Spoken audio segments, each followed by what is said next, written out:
Hello नमस्कार, स्वागत है आप सबका आपके अपने यूट्यूब चैनल पर और मैं हूं आपका होस्ट दोस्त नरेंद्र चौधरी। पटवार 2025 जिसके रिजल्ट का इंतजार बहुत सारे बच्चे यहां पे कर रहे थे कि सर फाइनल रिजल्ट कब आएगा, फाइनल रिजल्ट कब आएगा सर। कट ऑफ मेरिट आपके आंसर की आ गई सर, डीवी भी हो गया, अब तो बस रिजल्ट आ जाए, रिजल्ट आ जाए सर, और कुछ भी नहीं चाहिए, रिजल्ट आ जाए और कुछ भी नहीं चाहिए। तो भाई फाइनली इसका रिजल्ट अपने यहाँ पर राजस्थान कर्मचारी चयन बोर्ड के द्वारा इसका रिजल्ट डिक्लेयर कर चुका किया जा चुका है और देखते हैं कि इसकी कट ऑफ क्या रही है और क्या-क्या बातें यहाँ से आती हैं, वो सब बातें हम लोग जानने की कोशिश करने वाले हैं। जी हाँ, बेसिकली हम बात करें यहाँ से कि राजस्थान कर्मचारी चयन बोर्ड के द्वारा एक नोटिस जारी किया गया या आदेश जारी किया गया जिसमें कहा गया था कि पटवार सीधी भर्ती 2025 का अंतिम परिणाम को लेकर के यहाँ पे बोर्ड के द्वारा कहा गया कि हमने 2025 के अंदर एक वैकेंसी निकाली थी 3705 पदों के ऊपर और उसको लेकर के आपकी जो एग्जाम है ये आपको एग्जाम यहाँ पे करवा दी गई थी और इसके अंदर आपके गैर अनुसूचित क्षेत्र में 2858 पद थे और अनुसूचित क्षेत्र के अंदर 462 में कुल मिलाकर के आपके ये 3320 अभ्यर्थियों का अंतिम रूप से चयन किया गया था। विज्ञापित जो पद थे वो तो 3705 थे और उसके बाद में अब यहाँ पे जो अंतिम रूप से चयन का जो जारी किया गया वो किया गया आपके कुल मिलाकर के 3320 अभ्यर्थियों का। अब यहाँ से आता है कि उक्त परिणाम परीक्षा परिणाम की नियंत्रण में राजस्व मंडल अजमेर के द्वारा जो रिपोर्ट है उसके आधार पर जारी किया गया और यहाँ पर वो लिस्ट आपके यहाँ पे कट ऑफ मार्क्स की बात करें वो आपके यहाँ से आ जाती है। यदि कट ऑफ मार्क्स की बात करें तो जनरल के अंदर जो कट ऑफ गई है, जनरल के अंदर जो कट ऑफ गई है जनरल की वो 253.2397 है। फीमेल की जो कट ऑफ गई है 240.7889 है और डीआईवी डाइवर्स की बात करें तो 211.953 है। उसके बाद जनरल ईडब्ल्यूएस की बात करें, यहाँ पे जनरल की मतलब पुरुष की बात करें या जनरल की बात करें जो हाईएस्ट मार्क्स वाले हैं 246.6058 है और फीमेल की बात करें तो 232.9882 की कट ऑफ यहाँ पे गई। एससी की बात करें, एससी में जनरल की बात करें 232.6029 है और फीमेल की बात करें तो 212.8528 यहाँ पे आ जाता है। उसके बाद में यदि बात करें एसटी में जनरल की बात करें तो आ जाएगा 230.230.4915 है और फीमेल की बात करें तो 211.495 है और एक्स सर्विसमैन की बात करें 43.6319 है। इसके साथ ओबीसी की बात करें, ओबीसी में जनरल की कट ऑफ गई है 249.371 और फीमेल कट ऑफ गई है 235.1623 और डाइवर्स की बात करें तो 199.3318 है और एमबीसी की बात करें तो यहाँ पे आपके जनरल की बात करें ये कट ऑफ गई है आपके 241.5676 और फीमेल कट ऑफ की बात करें तो 213.8272 आ जाता है। यहाँ पे आ जाती है आपके ये आ जाती है आपके यहाँ से जी चलो तो ये आपके यहाँ से कट ऑफ आ जाती है सब। ये हो गई आपके इसकी कट ऑफ की बात करें कि भैया ये आपके यहाँ से कट ऑफ आ गई है और अनुसूचित क्षेत्र की बात करें कि गुरुजी अनुसूचित क्षेत्र के अंदर कट ऑफ कितनी गई है तो अनुसूचित क्षेत्र के अंदर एक सेकेंड भाई जी यहाँ पे अनुसूचित क्षेत्र के अंदर बात करें तो आपके यहाँ से जो कट ऑफ गई है वो आपकी गई है जनरल की गई है, हाँ वो जनरल की कट ऑफ गई है 226.3309 और फीमेल की गई है 211.7354 और एससी की गई है जनरल में, एससी में जनरल की गई है 210.3365 और फीमेल की बात करें तो ये गई है 194.4741 और उसके साथ एसटी की बात करें तो ये आपके गई है आपके यहाँ से जनरल की 180.5541 और फीमेल कट ऑफ गई है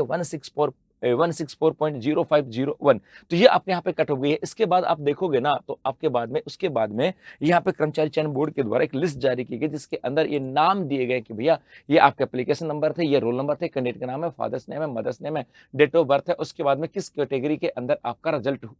आपका सिलेक्शन यहाँ पर हुआ है तो वो आपकी लिस्ट यहाँ पे जारी कर दी गई। तो जिन बच्चों का फाइनली यहाँ पे सिलेक्शन हो गया है उन सब बच्चों को मेरी ओर से उत्कर्ष परिवार की ओर से बहुत सारी शुभकामनाएं, क्योंकि बहुत दिनों से इंतजार किया जा रहा था कि पटवार का रिजल्ट कब आएगा, पटवार का रिजल्ट कब आएगा। ऐसी उम्मीदें थी शायद फोर्थ ग्रेड से पहले रिजल्ट आ जाएगा। अब लेकिन एक चीज यहाँ से हो गई कि जिन बच्चों का सिलेक्शन यहाँ पर हो गया, अब देखो दो चीजें यहाँ से हो गई है। एक तो हो सकता है इन बच्चों का सिलेक्शन फोर्थ ग्रेड में भी हो गया तो फोर्थ ग्रेड में भी हो गया और यहाँ पर भी हो गया। इसका मतलब है बच्चे जाहिर सी बात है फोर्थ ग्रेड को छोड़कर के पटवार को ज्वाइन करेगा, इसका मतलब वहां पर भी आपके कुछ पोस्ट खाली होने वाली हैं। तो हो सकता है सरकार वहां पर आप लोगों के लिए कुछ वहां पर भी कुछ मौका मिल जाए। मतलब उम्मीद ऐसे की जा रही थी कि भैया रिजल्ट पहले आ जाए, ये चीजें शायद पहले आ जाती तो कुछ मौके और मिल जाते, लेकिन हो सकता है आगे भी ऐसे मौके मिले। लेकिन एक और बता दूं, यहाँ पर ये जो पटवार का रिजल्ट आया है ये आपके लिए शायद एक नई भर्ती और भी खोल के गया है। ऐसा क्यों कह रहा हूं, पटवार का नया जो भर्ती ये जो रिजल्ट आया है ये आपके लिए नई भर्ती खोल के गया है, क्योंकि इसलिए कह रहा हूं कि 2027 और 2028 की बात करें ये आपके चुनावी वर्ष हैं।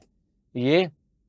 चुनावी वर्ष है और इस चुनावी वर्ष के अंदर आपके पटवार की वैकेंसी भी आएँगी, आपके यहाँ पर वीडियो की बात करें, ये भी वैकेंसी आएँगी, पुलिस कांस्टेबल की वैकेंसी भी आएँगी क्योंकि सरकार जा रही है मतलब है, भई ये सरकार तो चली जाएगी, अगली बार अगली सरकार जीत करके आएगी, जो भी जीत के चाहे बीजेपी जीत के, चाहे कांग्रेस जीत के, ये जो सरकार होगी, इस समय जो सरकार काम कर रही है, ये तो होगी नहीं क्योंकि इस सरकार का तो कार्यकाल 5 साल का है। सरकार जाने का मतलब वो मत समझना भाई कि गुरुजी आप क्या कह रहे हो भई, इसका मतलब है इस सरकार का कार्यकाल 5 साल का है और ये सरकार तो 2028 में इसके चुनाव हो जाएँगे, उसके बाद जो भी पार्टी जीत के अलग मुद्दा है। लेकिन जब भी कोई सरकार आपके अंतिम चुनावी वर्ष के अंदर आती है, उस समय बहुत सारी वैकेंसी लेकर के आती है और इसीलिए शायद इसीलिए हमारे यहाँ पे सीईटी के भी फॉर्म आ चुके हैं। जी हाँ, सीईटी के नोटिफिकेशन आ चुके हैं। 10+2 और ग्रेजुएशन के भी और इस 10+2 और ग्रेजुएशन की नोटिफिकेशन के बाद पक्की बात है 2027 के अंदर आपके पटवार को भी आपको पटवार की वैकेंसी भी देखने को मिलेंगी क्योंकि नहीं फिर अंगुलियां उठ जाती कि पहले वाले का रिजल्ट नहीं है, आप अभी से वैकेंसी निकाल दे तो हो सकता है ऐसा दबाव सरकार के ऊपर होता। तो फाइनल रिजल्ट आ चुका है और अब 2027 में आपको नई पटवार भर्ती देखने को मिलेगी,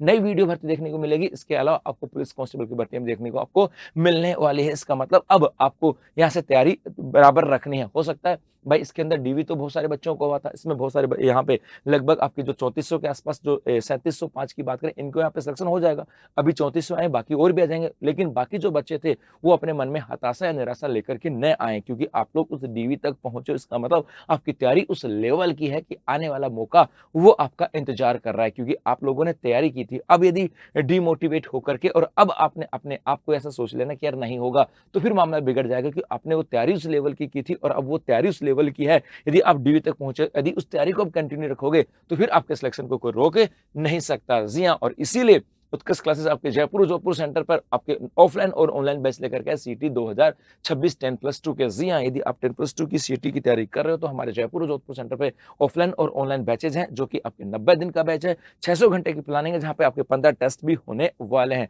तो ये 1 जुलाई से सुबह 7 बजे आपके जयपुर से स्टार्ट हुआ और 1 जुलाई को जोधपुर में 2 बजे से स्टार्ट हुआ। तो आप हमारे ऑफलाइन सेंटर से जुड़ करके भी अपने सीटी 10+2 की तैयारी कर सकते हैं या फिर हमारे ऑनलाइन कोर्सेज के साथ भी तैयारी कर सकते हैं। और पुनः मेरी ओर से और उत्कर्ष परिवार की ओर से वो सब बच्चे जिनका सिलेक्शन हो गया उनको बहुत सारी शुभकामनाएं। इसके अलावा वो बच्चे जो डीवी के अंदर आकर के फाइनल मेरिट लिस्ट में रह गए, उनके लिए बस एक ही लाइन है कि भैया राह में बहुत सारी परेशानियां आती हैं, बहुत सारी कठिनाइयां आती हैं, राह में मुश्किलें बहुत सारी आती हैं, लेकिन वो मुश्किलें आपकी मेहनत को डिसाइड नहीं कर सकती। एक एग्जाम लगी थी, अब आप में कुछ कमियां रही होंगी, उनको फाइंड आउट करना है और 2027 आपका इंतजार कर रहा है आपकी सिलेक्शन के लिए। धन्यवाद।